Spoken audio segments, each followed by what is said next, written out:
আসসালামু আলাইকুম রহমতুল্লাহ বারকাতুহু। আমি আন্তরিক অভিনন্দন জানাই বিএনপির চেয়ারম্যান জনাব তারেক রহমান ও বর্তমান বাংলাদেশের প্রধানমন্ত্রী। আসসালামু আলাইকুম রহমতুল্লাহ বারকাতুহু। আপনাকে আমরা প্রবাসী পক্ষ থেকে সবার পক্ষ থেকে অভিনন্দন জানাই ও শুভেচ্ছা জানাই। তার সাথে সাথে আমরা প্রবাসীরা প্রবাসীদের পক্ষ থেকে কিছু দাবিও জানাই। সে দাবিগুলো হচ্ছে, বিশেষ করে আমি কিছু বলি যে আমি গতকালকে উমরায় আসছি, সন্ধ্যা রাত্র 9টার দিকে আসছি, 12টার দিকে ইনশাল্লাহ উমরা শেষ করছি। আর উমরা শেষ করাকালীন শেষে আমি আপনার জন্য বিশেষভাবে দোয়াও করছি। তার ফটো বা ভিডিও আপনার লিঙ্কে অবশ্য দিছি। আর এই প্রবাসীদের দাবি মানে আমার মতামত, আমার মনে হয় প্রবাসীরাও এর ব্যতিক্রম না। আর আপনাকে ভাই বলেই অভিনন্দন সমাদর করি, কারণ আপনি প্রায় বক্তৃতাই বলছেন আপনাকে ভাই বললেই আপনি খুশি হন। সেখান থেকেই আমার মনে হয় ভাই বললে আপনি অখুশি হবেন না। তো আপনি বিভিন্ন বক্তৃতায় বলছেন যে ভাই প্রবাসীদের প্রবাসী কার্ড দিবেন। সেখান থেকে আমার একটু দ্বিমত। সেটা হলো, আপনি যেমন বাংলাদেশের জনদরিদ্র ফ্যামিলির জন্য প্রবাসী ফ্যামিলি কার্ড দিচ্ছেন, সেই একই নামে প্রবাসী কার্ড যদি আপনি এই নামে দেন, তাহলে আমার মনে হয় প্রবাসীদের যে একটু হেনস্থা করা হয়।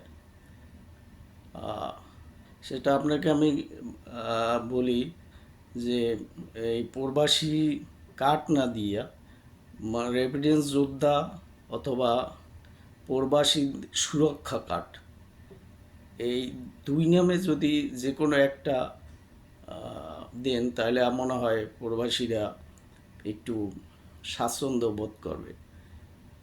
এই কার্ডের ভিতরে প্রবাসীরা দেশের জন্য অনেক কিছুই করছে, সবাই সব সরকারই বলে, পিছনে আগত গত সরকার বা এই সবাই বলে প্রবাসীরা অনেক মেহনত করে, দেশের জন্য অনেক কিছু করে, প্রবাসীদের অনেক কিছু দেবে, মানে বিভিন্ন রকম আশা ভরসা দেয়। আসলে কোনো সরকারই কিছু তেমন কিছু করে না। সেখান থেকে প্রবাসীরা অনেক কিছু আশা করে আপনার কাছ থেকে। যেহেতু আপনিও বিগত 17-18 বছর প্রবাসী কাটাইছেন, হয়তো আপনার জীবন আর আমাদের জীবন একরকম না, তবুও তো কিছুটা উপলব্ধি করছেন। যেহেতু আপনি ফ্যামিলি, যেমন মা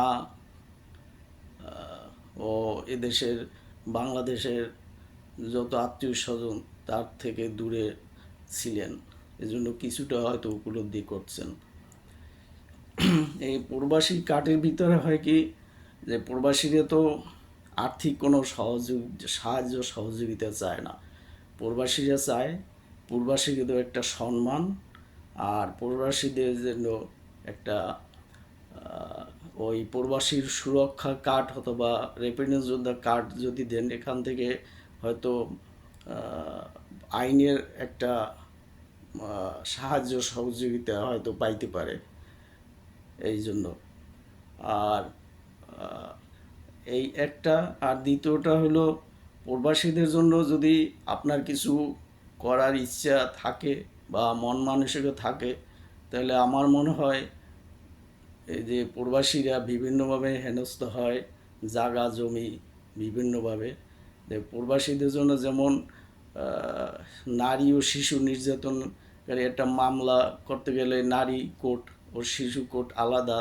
এভাবে যদি প্রবাসীদের জন্য জায়গা জমি বা ফৌজদারি কেসের জন্য আলাদা একটা চেম্বার করা হয়, তাহলে আমার মনে হয় প্রবাসীরা অনেক উপকার পাইবে এর থেকে। কারণ একটা জায়গা জমির বিভিন্ন কেস মামলা হইলে 10 বছর 12 বছর অনেক দিন আহ, এটা এই কেস ঘুরে। তো এখান থেকে যদি আলাদা একটা কোর্ট করা হয়, তাহলে মনে হয় তারা এই আইনিভাবে অনেক উপকৃত হইবে। এটা আমার মতামত। আমার মনে হয় প্রবাসীরাও, সমস্ত প্রবাসীরা এই মতামত ব্যক্ত করবে।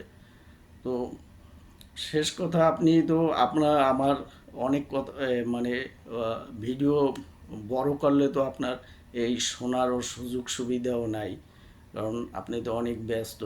সেখান থেকে ভিডিওটা যত শর্ট করতে পারি ততই বেটার।